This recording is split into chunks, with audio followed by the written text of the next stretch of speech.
It's a huge decision to close a school. 3 schools shut down in Renton because of threats made on social media. We've had lots of interactions with him in the past. What we know about the 14-year-old who's now under arrest. Being young children, it was a pretty important audit for us. Testing for lead exposure. It's something the state says it's not doing enough of in one of our most vulnerable populations. We ask why. Within the last 90 minutes, new information from the State Patrol. What its investigation into an apparent carbon monoxide poisoning has revealed. A gas spill in Conway that happened Monday is still plaguing the small community, and now it's killing wildlife. How much gas is left to clean up?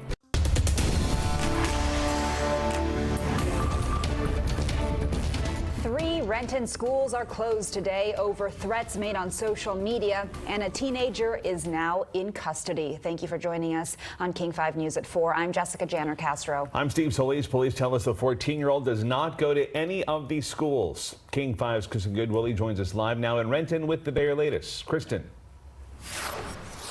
Steve, Jessica, on Thursday, police and the SWAT team searched every one of these classrooms here at Nelson Middle School because a 911 caller said there was an active shooter. Now, that turned out to be a prank call, but less than 12 hours later, there was a credible threat to the same middle school. Police say it was the same suspect and that teenager lives in the area. These days, it seems to be happening a little bit more with schools. A 14-year-old has been taken into custody by Renton Police Department as the prime suspect for causing 3 schools to close on Friday. Our investigators were alerted to some social media posts that had a credible threat against Nelson Middle School to begin with. The threats were specific enough that it caused significant alarm with our detectives. More credible threats against Renton High School were also found on social media. It's a huge decision to close a school. The Renton School District closed the high school, middle school, and Renton Academy on Friday. Renton police say the teen suspect allegedly also called 911 around 11 a.m. on Thursday, claiming there was an active shooter at Nelson Middle School. I did hear some sirens kind of intermittently in between those hours. I'm assuming the cop cars were showing up over here. The school went into lockdown and every classroom was searched. Dallas Carlson lives a couple blocks away and was walking his dog at the time. They were kind of just parked out in the parking lot and then like in the corners of the school. Now, Renton police does say that this alleged suspect, the teenager, is known to them. Coming up here at 5 o'clock, what police have recovered, as well as when the school is expected to reopen. But for now, live here in Renton, I'm Kristen Goodwillie, King 5 News. The idea that we would fire it off over and over during a track meet and hear that continuous gunshot over our entire campus and throughout our neighborhood, to me, is just unacceptable. In Seattle, violence seen at Ingram High School is behind the athletic director's calls for change. Ahead at 4:30, what would replace the pistol at the school's track meets. New at 4, within the last 90 minutes, the Washington State Patrol has confirmed to King 5 that the student that died at the Evergreen State College did die from carbon monoxide poisoning. 21-year-old Jonathan Rodriguez was found dead Monday night. 2 other students were taken to the hospital and have since been released. Campus officials say the carbon monoxide alarms at that home went off earlier in the afternoon and a contractor was sent in to assess the problem. The Washington State Patrol brought in specialized forensic engineers from outside of the state to look for a cause as well as any other potential leaks. Well, that investigation is now complete, and the State Patrol says a detailed report is now in the works. I think we need to do a better job, and this audit report is going to help us do that. First at 4, the state admits it is not testing enough children for lead exposure.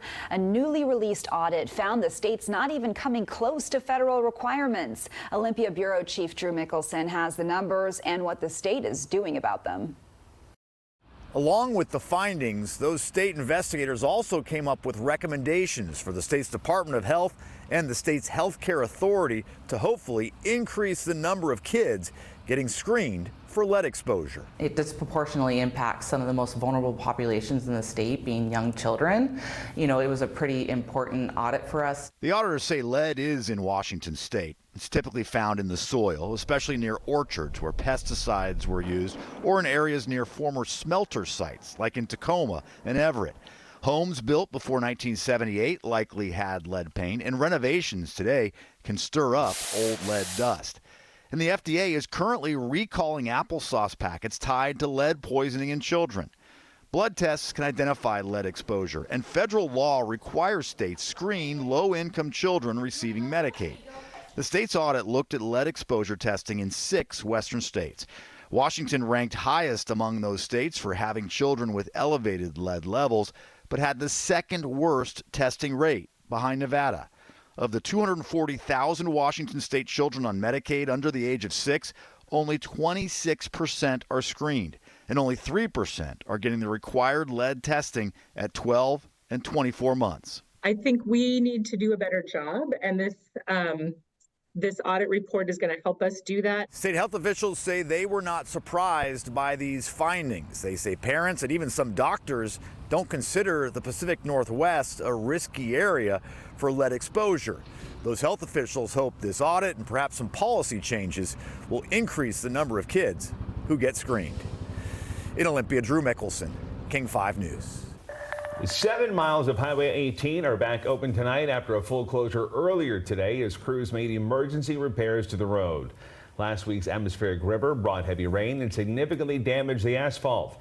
King 5's Greg Copeland's in studio now. And Greg, this is an area that's already seen major construction. They've been working on this for a while, this particular stretch for more than a year. This is all part of the project to widen Highway 18 and build a new interchange where it comes into contact with Interstate 90 there. Now, WashDOT shut that road down from the interchange to Maple Valley from 4 o'clock this morning till about 2 this afternoon while crews worked to fill potholes. This is a look at what drivers have been dealing with. A lot of the damage to the road after the heavy rains came through last week, although we're still waiting for clarification from the DOT on how water damaged the road. The DOT says it was a necessary closure because pieces of the pavement had broken off. With the heavy rains, that kind of increased the extensive damage that we had, where we had to close the road and repave those sections and fill in those potholes for people driving through.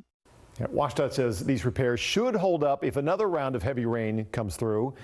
Drivers have been complaining about the conditions of that stretch of road, so we asked WashDOT why it was just filling potholes and not actually fully paving the road. More recently, we did have, we repaved eastbound, so that was more extensive where we ground down because that pothole filling just wasn't really doing the job. Yeah, again, this is a stretch of road that sees a lot of traffic. WashDOT tells us it has crews monitoring the conditions of the road daily during this construction project. And if other sections of the road need to be paved, they will do it. The construction is expected to be finished sometime late next year. Jessica? All right, Greg, thank you. As Greg mentioned there, this most recent repair work is due in part to the heavy rain that moved through last week. Chief Meteorologist Mike Everett joining us now with what we can expect this weekend and hopefully a break there, Mike. Yeah, I've got nothing but good news for you this weekend. In fact, we've got a ridge of high pressure building across the region that's going to make it a fantastic weekend. And I've got photographic proof. Take a look at this. We've got a gorgeous live look over top of the Seattle Metro right now and a very pastel looking sunset. You know, I'd like to see a little bit better view of Rainier. Let's see if we can do that in a moment. In the meantime, temperatures in the upper 40s. Humidity sitting a bit on the high side with some light winds. We are tracking the potential for some dense fog tomorrow. And there it is in all its glory. Our Tacoma cam showing you the big reveal, the dome in the foreground and an absolutely gorgeous Rainier behind it. Now, if you are planning on heading up to the slopes this weekend, there's snow up there. In fact, it's kind of the best of both worlds. The roads are in great shape and there is plenty of snow waiting for you. Great weekend for holiday activities. Dense fog possible, especially down towards South Sound and the Chehalis Valley. And then rain and high mountain snow will resume Monday into Tuesday, but that's when we have Monday Night Football in the Seahawks game. I'll tell you more coming up. Mike, thank you. New at 4, the Israel Defense Force says it has mistakenly shot and killed 3 Israeli hostages after mistaking them as a threat. Israel's prime minister is calling it an unbearable tragedy. This as the war between Israel and Hamas now nears 2.5 months. IDF officials say its troops are in what they're calling a challenging environment because some opposing forces have been dressed in civilians' clothes.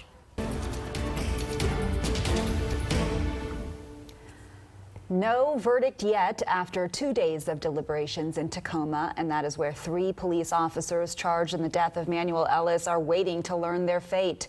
Jurors have heard more than 2 months of testimony from eyewitnesses, experts, and 2 of the 3 officers charged. Jury deliberations will pick back up on Monday. Stay with King 5 as we wait for that verdict to come down. We will bring you the up-to-the-minute information as soon as it does. And stay with King 5 for complete coverage of the trial. You can watch a weekly trial recap, which includes the expert analysis, tonight at 6 o'clock on King 5 Plus, our free streaming app for Roku, Apple TV, and Fire TV.